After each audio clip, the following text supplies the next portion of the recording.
Hello and welcome back to some more Baldur's Gate 3. So, I've realized I have been talking a lot about the 5.5e mod, previously known as the 2024 PHP mod, a lot recently, and I haven't even articulated as to exactly what this mod actually does. What it does is it takes some of the rules from Xanathar's, Tasha's, and the 5.5e rule set and brings them into BG3.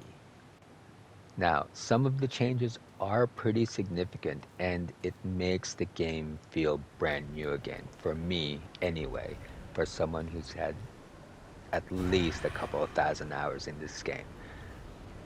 So here is my top 10 list as to what are the major differences between vanilla BG3 and 5.5e modded BG3. Now, this isn't going to be an exhaustive list. It's just going to be 10 reasons and then the highlights of each of those reasons because if I went into nitty-gritty detail about all of these changes, I would be talking for 3 days nonstop. Number one, reworked race features. So, for me, the biggest one that I've noticed about character creation is that small races are no longer penalized for just being small. Uh, So everyone now has a base movement speed of 9 meters, even if you are a halfling or a gnome or a dwarf. You can now move at the same pace as humans and everything else. So a gnome monk no longer has that penalty in the early game and can now move around the same way as a human monk can do. The other thing that I should note is that most of the races have had their weapon proficiency and armor proficiency removed, with the sole exception of the Githyanki, which to me makes sense because Githyanki are pretty much the only race which have this philosophy of everyone being trained from childhood to be warriors. Uh, this isn't something that is, canon for most other races. So why would they have those weapon proficiencies and armor proficiencies in them? So to me, that sort of makes sense. Number two, backgrounds now have feats attached to them. So what this means is backgrounds now have a greater impact in character creation than just two skills. For example, the fan favorite Urchin background now has the Savage Attacker feat attached to it, which means the Urchin is now a great choice for any martial character because Savage Attacker has also been reworked to apply to all weapon attacks, not just melee. The Acolyte background has the Magic Initiate Cleric um, attached to it. So you can now have a Warlock with an Acolyte background, also having the ability to cast one Cleric spell at first level without consuming a spell slot, and two cantrips from the Cleric spell list. So your Warlock now has the ability to cast Guidance on themselves as well as Resistance, on top of Eldritch Blast and whatever other cantrip Warlocks pick because it doesn't really matter. All you need is Eldritch Blast. There is also a lot more backgrounds to choose from that this mod has introduced into the game, all fairly unique, all have different skills attached to them, and whatever feat is attached to those backgrounds as well. The implementation of the variant human rule is number 3. So, the variant human rule is a very popular rule from tabletop that means that humans are able to select a second feat during character creation on top of the feat they already get from their background. So, as a human character, you start off level 1 with 2 feats. Now, the feats that you are able to select from during the character creation is not the entire feat list. It's about a third from what I can tell. But the ones that you kind of do want are in there. Say lucky, skilled, savage attacker. These ones are all available to you at level 1 immediately. So humans are now the overpowered race pick in BG3. Number 4, reworked feats and more feats. Now let's start off with the reworked feats and the big three, which is Tavern Brawler, Great Weapon Master, and Sharpshooter. These three have been significantly reworked and are no longer the overpowered and broken feats that they were in vanilla BG3. Tavern Brawler especially. Tavern Brawler now just allows you to reroll your unarmed dice and take unarmed damage dice and take the highest result.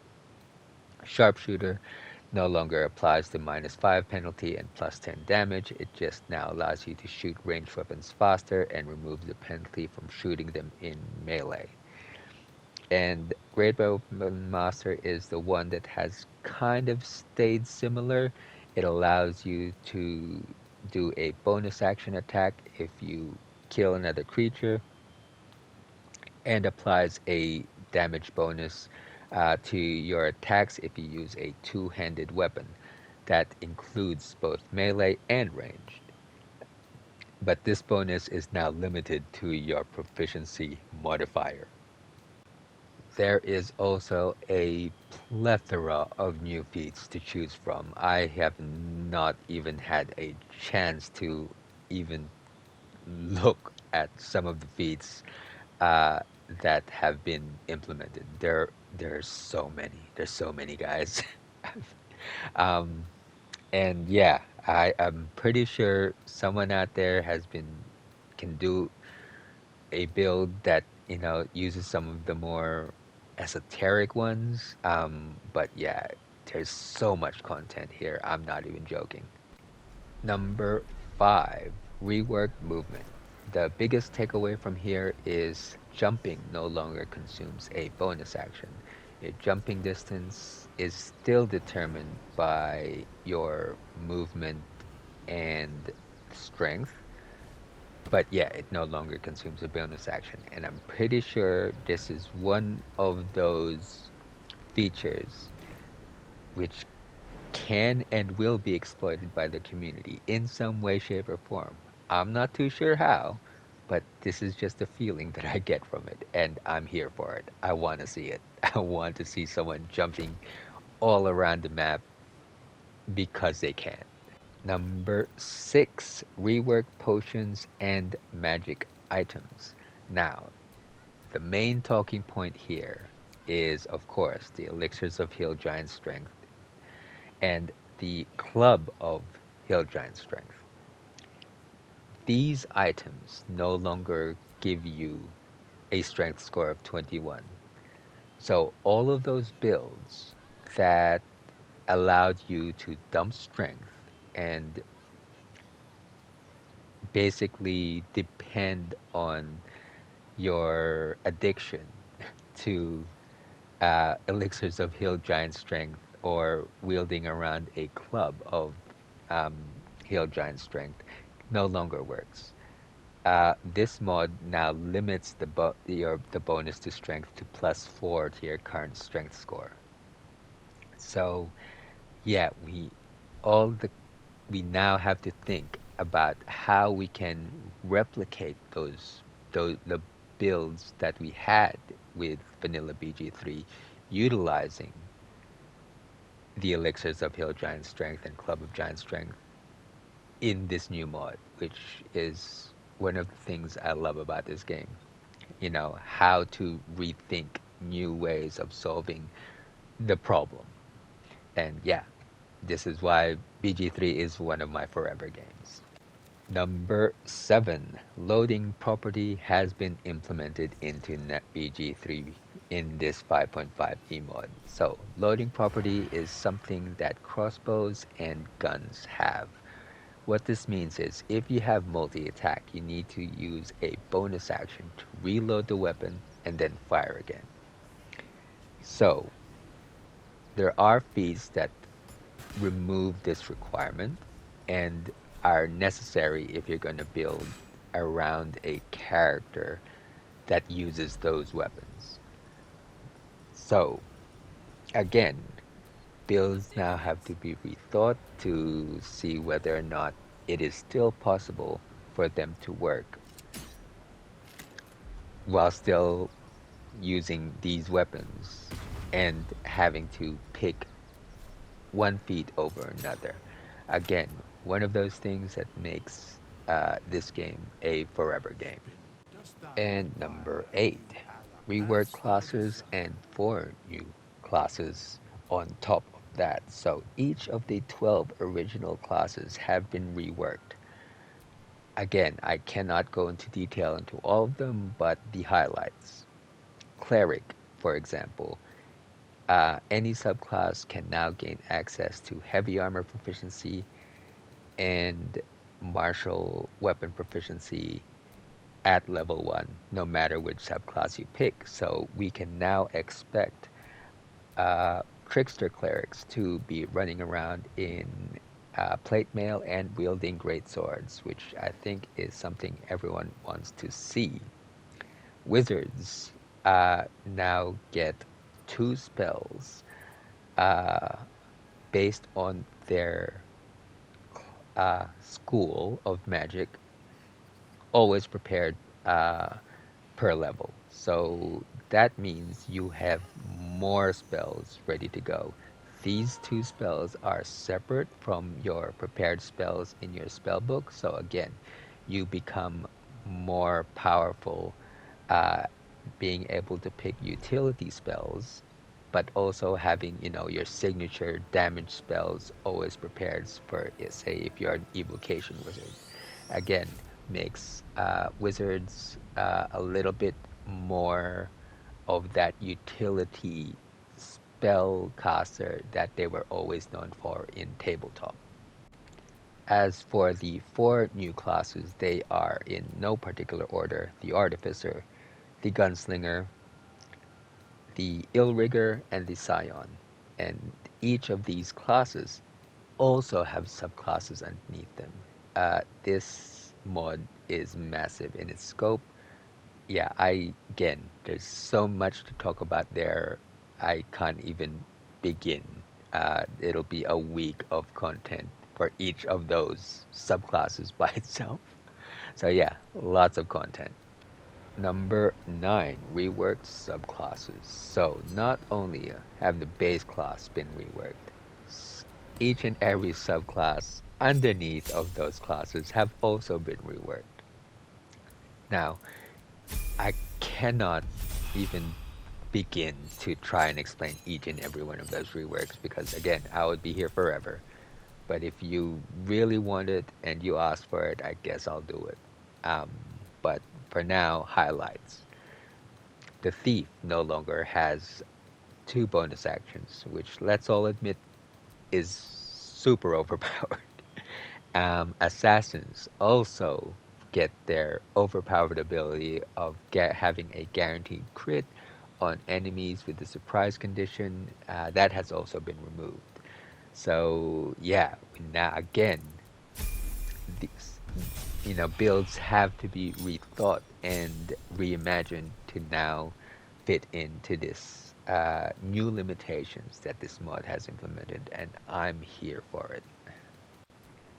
And number 10, 1 turn, 1 spell, plus limitations on who can use spell scrolls. So 1 turn, 1 spell is a rule that has been in 5e since its inception. What this means is if you cast a spell that would normally cost you a level 1 spell slot or higher, you cannot cast another spell on your turn no matter how many actions you still have, from, say, potions of haste or elixirs of bloodlust. It does not matter whether or not you have additional actions on your turn. You can only now cast one single leveled spell per turn. Now, this has been a rule in 5e since its inception, and I really have no idea how they were able to implement this, but what this means is now sorcerers are no longer the be all and end all of casters in BG3. All other casters can now get a look in because all casters are now limited to this one spell, one turn rule, which now I believe makes wizards uh, the ultimate spellcasting class uh, in this mod because of the secondary rule change that I'm going to talk about here is the limitations on who can use spell scrolls. Now, in vanilla BG3, anyone could use a spell scroll. A fighter could, pick up a scroll of fireball and cast it on their turn. This no longer works with the 5.5 mod.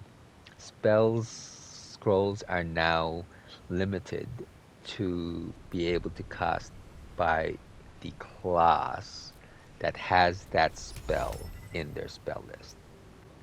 So wizards are the big winners in this because their spell list is so huge. They can pretty much cast 90% of the scrolls that are in the game. Yeah, and again, gives them that versatility that wizards are known to have, which they kind of lost in vanilla BG3 because everyone could use a scroll. So yeah, this now makes wizards feel more impactful than they were in BG3. And yes, as a wizard main, I love this. I am totally not biased, not at all. Yes, no, maybe, okay, sorta. And that is it. Those are my top 10 ways in which the 5.5e mod changes vanilla BG3. Have I missed out on anything that you think is a bigger change than what I've covered?